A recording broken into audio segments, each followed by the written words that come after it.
세상에 사는 어간 궁극적으로 추구하는 목적이 무엇입니까? 여러 가지가 있겠지만 한마디로 말하면 평안입니다.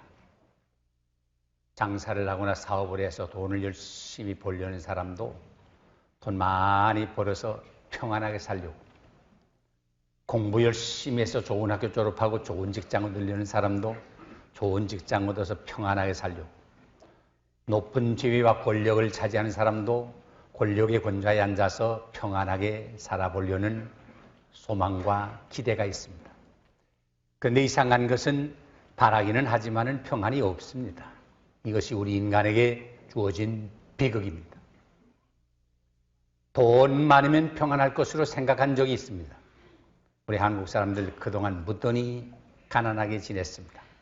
밥 한 끼 먹는 게 어려울 때가 있었습니다. 그러게 이젠 나 없어진 인사입니다만은 전에는 만나면 인사가 진지 잡수셨습니까? 하는 인사였습니다. 왜? 밥 못 먹는 사람이 많았습니다. 이젠 그때에 비하면 다 넉넉합니다. 그런데 평안합니까? 전에는 아주 가난한 사람의 그 극치의 가난의 극치를 표현할 때 찢어지게 가난하다 그랬습니다. 뭐이 그렇게 찢어지게 가난하나? 요새는 상상도 못합니다만 전에는 한 가정에 식구가 7이고 8이고 있는데 도무지 그 집안에 이불이 한 채밖에 없답니다. 그러니까 할아버지 할머니가 이쪽으로 들어가고 아버지와 며느리가 저쪽에 들어가고 손자가 이쪽에 들어가고 사방으로 들어갈 땐 좀 잔게 들어가는데 이렇게 날씨가 추워가지고 옷기가 서늘해지면 본능적으로 제만큼 할아버지는 할아버지대로 아버지는 아버지대로 아들은 아들대로 손자는 손자대로 사방에서 이불을 잡아다니니까 이불이 찢어지지. 오죽하면 이불이 찢어질 정도로 가난하겠습니까? 그래서 그때는 그저 돈만 있으면 평안하리라. 가난이 싸움이다. 가난만 벗어나면 되리라 했는데 정말 돈 많으니까 편안합니까? 우리 새 목사님 모시기 위해서 제가 있던 집을 저는 좀 기도원으로 옮기고 그 집을 인테리어업자를 통해서 수리를 했습니다. 근데 그 인테리어업자 만나서 이런 얘기 저런 얘기 하는 중에 제가 그래서 이거 목사 집이니까 뭐 너무 굉장하게 할 건 없고 저 보통 수수하게 그렇다고 뭐 너무 떨어지기도 할 것도 없고 좀 성성껏 해주세요. 그랬더니 목사님 우리 남만 해봐야 고급으로 사는 사람하고는 비교도 안 됩니다. 좀 서울 시내에 고층 100평 넘는 아파트를 살고 있는데 거기 소위 펜트하우스라고 맨 꼭대기층에 있는데 거기 정문을 다 꾸며놓고 100평이 넘고 150평 되고 그런 집에 사는 사람들 그 아주 고급으로 요새 있는 건 고급으로 시설을 다 해놨습니다. 근데 그거 다 마음에 안 든다고 해서 다 뜯어버리고 새 것으로 하는데 한국에 수입해 들어온 가구들 많다 해서 인테리어업자, 가구업자들 데리고 여기저기 아무리 다녀봐도 마음에 드는 것 없다고 해서 비행기 표 사가지고 이태리로 가서 이태리에서 디자인을 해가지고 주문해 오는데 거의 몇십억이 될지도 모릅니다. 그만큼 해놓고 사는데 이건 아무것도 아닙니다. 화장실에 타일을 붙이는데 타일 한 장에 97만 원짜리입니다. 한 장에. 그만하면 짐작할 수 있겠죠. 어떤 분이 그러더라고요. 한 집에 갔더니 아주 참 재벌리세로 넉넉하게 사는데 집을 구경했더니 침실에 가보니까 침대가 1억이 넘는 엄청난 비싼 침대를 이태리에서 주문해 왔는데 자세히 보니까 그 머리맡에 조그마한 스위치가 하나 달려 있어서 요건 뭡니까 했더니 그분이 깜짝 놀라면서 그 웬만한 사람 못 본데 어떻게 선생님 보셨어요? 그래서 눈에 띄니까 봤네요 했더니 뭐 느끼시겠지만은 우리 집에는 2중, 3중, 4중으로 이 보안 장치가 잘 되어 있기 때문에 강도는 절대 얼씬도 못합니다. 그러나 만일의 경우를 생각해서 설계한 건데 우리 현관을 지나고 응접실을 지나고 식당을 지나고 침실까지 들어왔다 하는 걸 생각해서 자다가도 강도가 들어오면 요 보이지 않는 조그마한 스위치 요걸 누르면 침대가 그대로 지하실로 뚝 떨어져 가지고 대기하고 있던 자동차 타고 도망가기 실이 그렇게 설계된 겁니다. 여러분 댁에 침대에 비 있으면 편안한 줄 믿으시기 바랍니다. 돈이 평화를 주는 게 아닙니다. 권력은 어떻습니까? 혼자에 앉으면 편안할 것 같아요. 천만입니다. 올라가면 올라갈수록 불안합니다. 우리나라 청와대 대통령 있는데 편안할 것 같죠? 수천 명이 경호를 하고 있으니까. 그러나 저는 그 대통령도 사는 거 잠깐 좀 보았습니다만 편안하지를 않았습니다. 전에 박정희 씨는 대통령 됐다가도 옆에서 바시락 소리만 나도 짝 깜짝 놀랐습니다. 회의실에서 보통 회의하지 않아요. 이젠 다 허물어버렸습니다만 청와대 안에 안가라고 있지 않았어요. 편안한 자, 집 같자, 안전한 집, 편안한 집. 그래서 그것도 극비리에 5채가 있었는데 여기서 했다 저기서 했다 누구도 모르게 했는데 박정희 씨가 시해당할 때 어디서 당했는지 아세요? 어느 안가에서. 안기부장한테 시해당했어요. 권력이 편안한 자리가 아니에요. 노태우 씨가 대통령 된 다음에 그 부인이 한번 비서실을 통해서 전화가 와서 목사님 점심 한번 영부인께서 대접하고 싶다고 해서 한번 그러자고 해서 이제 청와대를 늘 찾아갔더니 골목골목을 해서 한 방에 들어모시더라고. 잠깐 앉아있느라니까 그 영부인이 들어오신데 난 처음 보는 분인데 목사님 오셔서 감사하다고 하면서 이제 어떤 방에서 날 대접한다고 식사를 잘 대접해요. 그래서 내가 그래서요 전두환 씨 때는 사모님을 통해서 콩밥을 먹었는데 이렇게 용부인께서 나를 잘 대접해 줘서 고맙습니다 했더니 아주 얼굴이 빨개지 목사님 사정 알면서 왜 그러세요? 우리는 편안한 줄 아세요. 그래서 매일 한같이 전화가 오는데 너 어떻게 대통령 된 거 아니야? 너 어떻게 대통령 된 거 아니야? 그러면 전화 오는데 우리 다 듣지요. 우리 대통령 물태우라는 거 다 듣지요. 그냥 오죽하면 물태우가 되겠어요. 그래서 내 그 부인하고 단둘이 앉아 밥 먹는데 난 뭐 내 아내 외에는 여자하고 단둘이 앉아 먹어 본 적이 없습니다만 대통령 부인이 앉아 먹는데 혼자고 또 앉아 먹는 거 아니고 옆에 경호원이 쫙 돌아서 있더라고요. 사람들 세워놓고 밥 먹으려니까 소화가 안 되더라고요. 권력의 자리가 편안한 자리가 아니 절대로 아닙니다. 김영삼 씨 대통령 된 다음에 주일날 하루 좀 와달라고 해서 갔더니 5 식구 모아놓고 설교를 해달랬는데 처음으로 5 식구 놓고 내 원고 설교하기는 처음입니다. 설교 다 하고 나니 목사님이 죄송해요. 이거 뭐 내가 장로 주제에 주일날 교회 못 나가고 목사님 모시고 예배 드리게 된 거 대단히 미안한데요. 내가 대통령 끝나야 교회를 나갈 수 있어요. 나 혼자 나갑니까? 경호원들 수백 명 오는데 이게 무슨 예배 분위기가 됩니까? 그래서 대통령 끝나고 나가려고 그래요. 그랬습니다.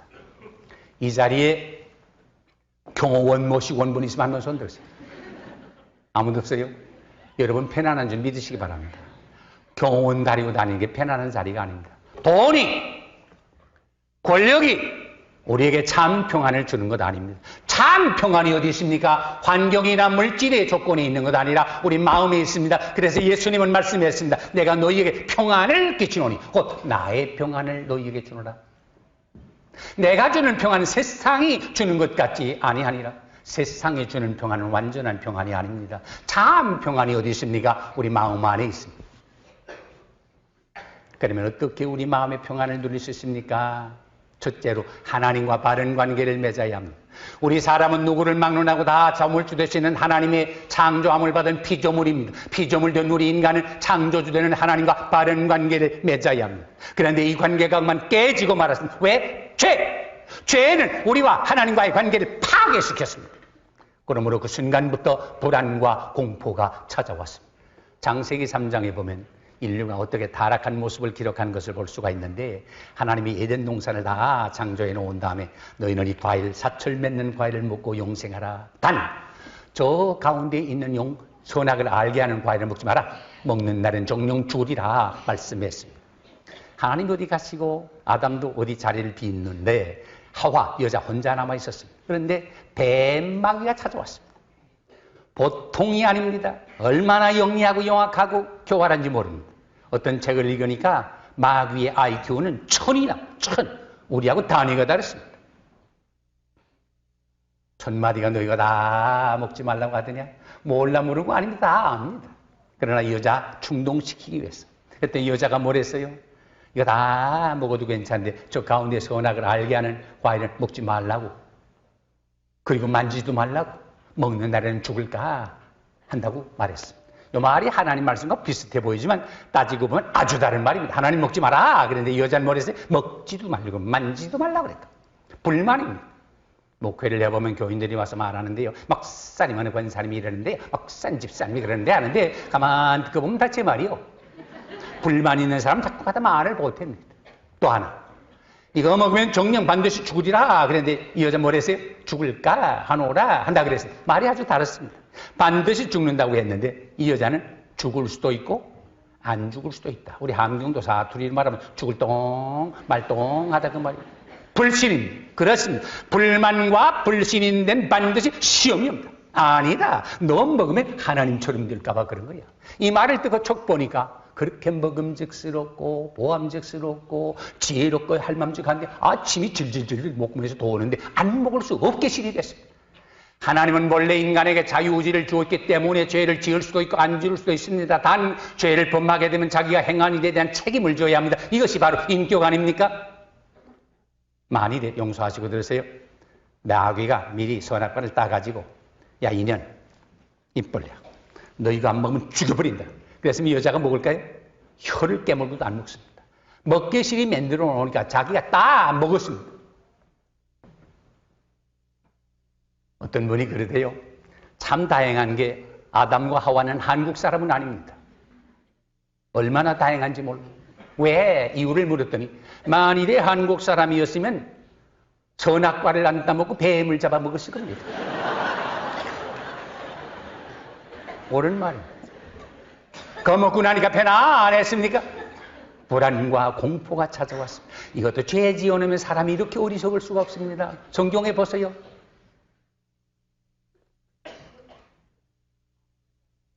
앞을 가리는 걸 무화과 나무 잎으로 가렸습니다. 이게 몇 시간이 나갈 것 같아? 난 그 대목을 읽을 때마다 혼자 웃어요. 이렇게까지 사람이 어려져진다. 볼까 딱 하면 말라버리고 볼까 딱 하면 말라버리고.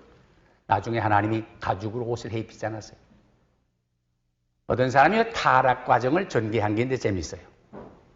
하와가 먼저 먹고 죽을 생각하니까 나 찔에 있는데 아담이 남자든 좀 여자보다 순진하잖아요. 아주 적 들어오는데 여보 그래. 여보 왜? 당신 나 사랑하지? 사랑하지. 정말 사랑하죠. 아니 땅 위에 여자라고 해. 당신밖에 더 있어. 그럼 당신 나 뭐 해달라면 뭐든지 해줄 수 있지. 남자가 또 호풍이 되게 있잖아요. 나는 당신을 위해서 죽으려면 죽을 수도 있어. 그래요. 요거 드세요. 선악과를 땄던 걸 내놓으니까 얼굴이 하얘지면서 이게 무슨 일이요? 무슨 일이요? 이거 먹으면 죽는다고 그러지 않았어?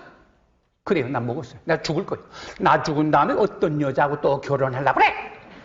코너에 몰아놓으니 장부이라는 중천금이다. 남자가 한 번 말했으면 그대로 행할 수밖에. 그래서 먹었대요.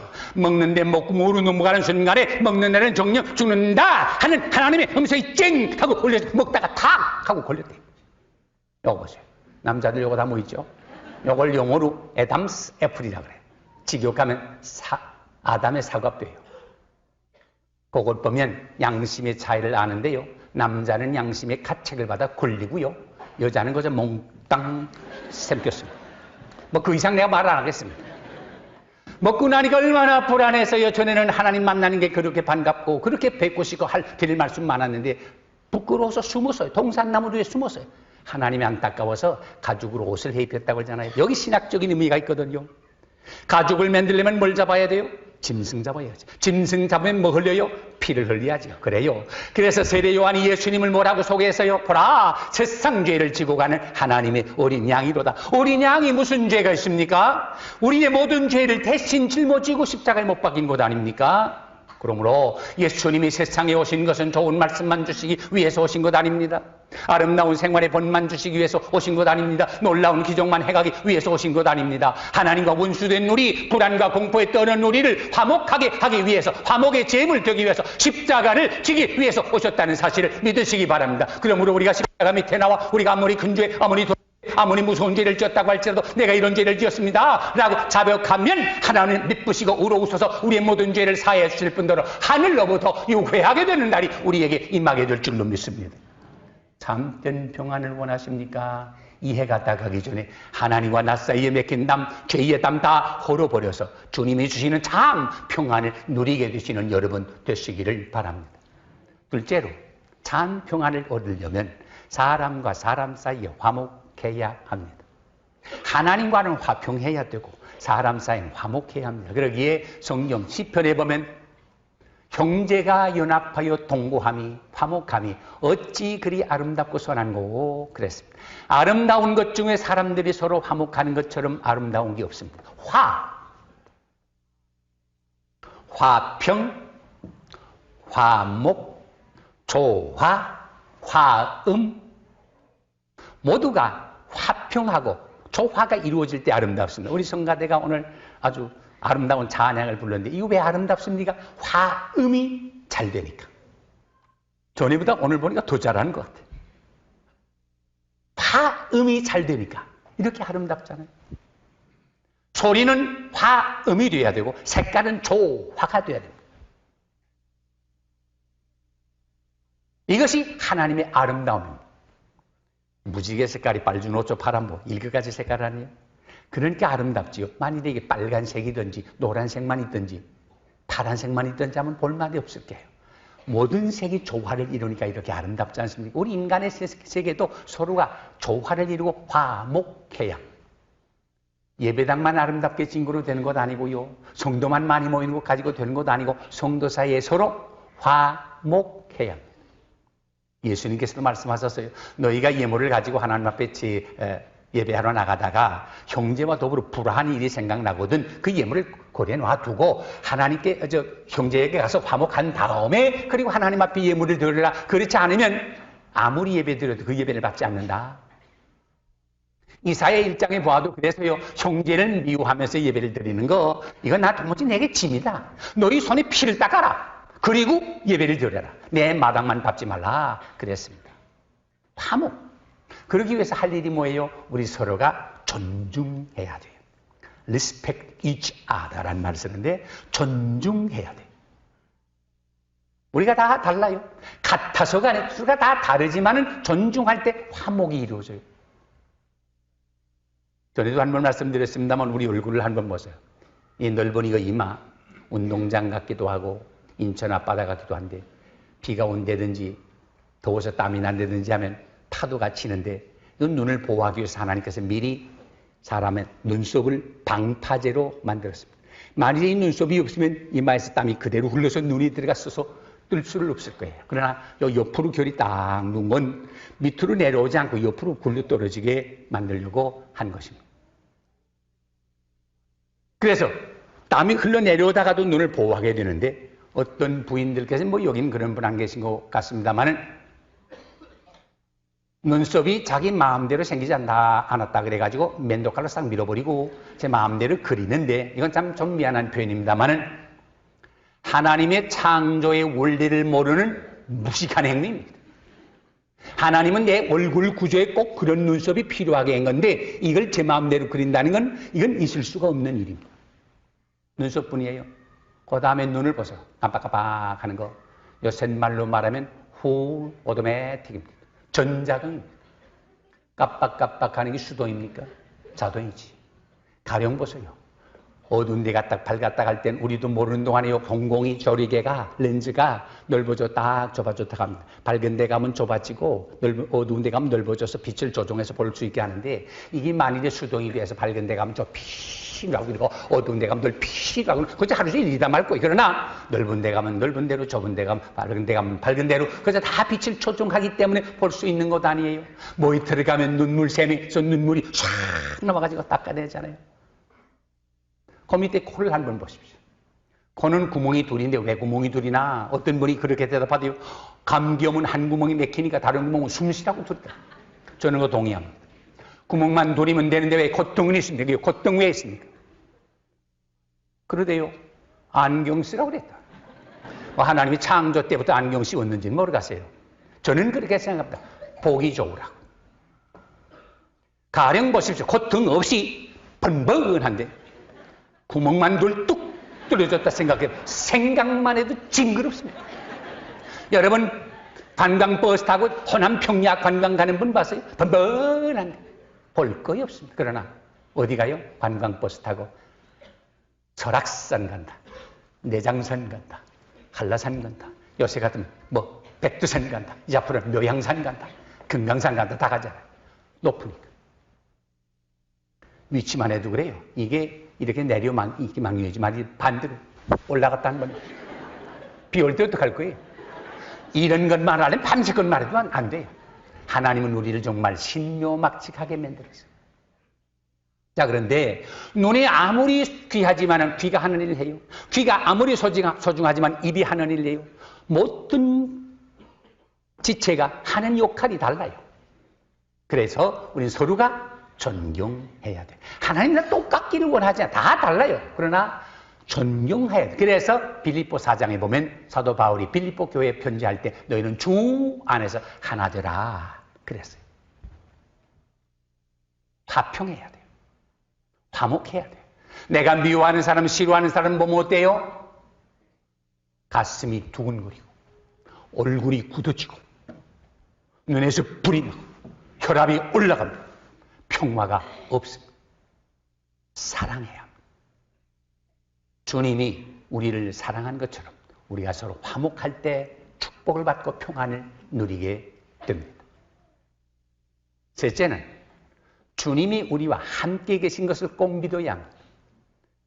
다윗이 그런 고백을 하지 않았습니까? 내가 비록 사망의 음침한 골짜기로 다닐지라도 해받을 것을 두려워하지 않으면 주께서 나와 함께 하심이라. 주의 지팡이와 막대기가 나를 안위하시나이다 그랬습니다. 우리가 사는 세상은 문자 그대로 사망의 음침한 골짜기가 될 수 있습니다. 두렵고 떨리는 골짜기입니다. 그러나 절대로 두려움 없이 무서움 없이 편안하게 살아갈 수가 있습니다. 왜? 주님이 나와 함께 계신 것을 믿기 때문입니다. 전에 어떤 곳에서 평화를 상징하는 그림의 콘테스트가 있었습니다. 그 소재들이 되게 비슷했다고 합니다. 한번 상상해. 평화. 잔잔한 맑은 호수가 있고 그 호수 건너에는 푸른 산이 있고 그 푸른 산에는 아름다운 울긋불긋한 아름다운 꽃들이 만발했습니다. 새파란 하늘에는 하얀 구름 한두 점이 뭉게뭉게 지나가고 있습니다. 유리알처럼 맑은 그 호수에 하얀 오리 한 쌍이 미끄러지는 것처럼 헤엄쳐 나갑니다. 되게 이 비슷한 소재를 가진 그림을 평화로 소재로 해서 그림이 출품이 되었습니다. 그런데 그 그림 콘테스트에서 1등 당선한 그림은 그 소재와 너무 반대가 되는 소재였다고 합니다. 하늘이 새카만 폭우가 쏟아집니다. 벼락이 칩니다. 폭풍이 불어닥칩니다. 집채 같은 물결이 바닷가에 서 있는 바위를 삼킬 것처럼 나와 부딪힙니다. 이런 험악한 상황입니다. 그런데 바닷가에 서 있는 바위를 가만히 보니까 거기에 구멍이 하나 뚫려져 있는데 그 구멍 안에 갈매기 한 쌍이 들어가서 머리를 맞대고 눈을 감고 조용히 잠자고 있는 그런 그림 내용이었습니다. 어쩌면 성경적인 내용의 그림인지 모릅니다. 바람이야 불갔으면 불고 파도야 치갔으면 치고 비야 오겠으면 오고 벼락이야 떨어지갔으면 떨어지고 반복되는 예수 그리스도 안에 있는 사람은 모든 환경과 상관없이 빼앗기지 않는 참된 평안을 누리고 있는 이런 그림이 1등으로 당선이 됐다고 합니다. 그렇습니다. 오늘 우리가 사는 세상에서 환경과 조건이 편안해가지고 내가 마음까지 평안한다고 하는 건 있을 수가 없는 일입니다. 그러나 주님이 나와 함께 계신 것을 꼭 믿는 사람은 어떤 환경, 어떤 처지에서도 평안을 누릴 수가 있습니다. 여러분, 환경이 좁아서 평안을 누리려면 일평생 사는 어간 며칠이 안 될 겁니다. 그러나 주님이 나와 함께 계신 걸 믿는 사람은 어떤 환경, 어떤 조건 속에서도 빼앗기지 아니하는, 변하지 아니하는 참 평안을 소유할 수가 있습니다. 어린애가 엄마하고 같이 잠을 들었습니다. 엄마가 어린애가 잠든 것을 확인한 다음에는 전등을 껐습니다.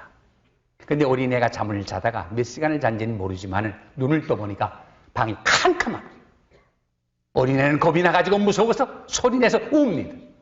이때 옆에 있던 엄마가 어린아이의 가슴을 똑똑 두드리면서 엄마 여기 있다, 엄마 여기 있다 할 때 울던 어린아이는 엄마가 옆에 있는 것을 의식하는 동안 그렇게 방이 캄캄해도 울음을 그치고 또 마음 놓고 편안히 잠을 계속할 수가 있습니다. 방이 밝아진 게 아닙니다. 캄캄합니다. 여전합니다. 그러나 엄마가 같이 있는 걸 느끼는 아이는 마음 놓고 평안히 잠을 잘 수가 있습니다. 그렇습니다. 우리가 예수를 믿는다고 해서 어둡던 게 밝아진다는 말 아닙니다. 잘 안 되는 게 잘 된다는 말 아닙니다. 여전히 환경과 처지는 같습니다. 그러나 주님이 나와 함께 계신 것을 믿는 사람은 이런 어두운 환경, 두려운 조건 속에서도 두려움 없이 평안하게 살아갈 수가 있습니다. 그러게 성경은 거듭거듭 말합니다. 두려워 말라, 내가 너와 함께함이니라. 놀라지 말라, 내가 내 하나님이 됨이니라. 내 의로운 오른손으로 너를 붙들어주마. 여호수아를 향하여 말했습니다. 강하고 담대하라, 강하고 담대하라, 강하고 담대하라. 내가 너와 함께함. 두려워 떠오는 제자들을 향하여 주님 하신 말씀 기억합니까? 볼지어다 내가 세상 끝날까지 항상 너희와 함께하마. 이 말씀 믿으시면 아멘 하시기 바랍니다.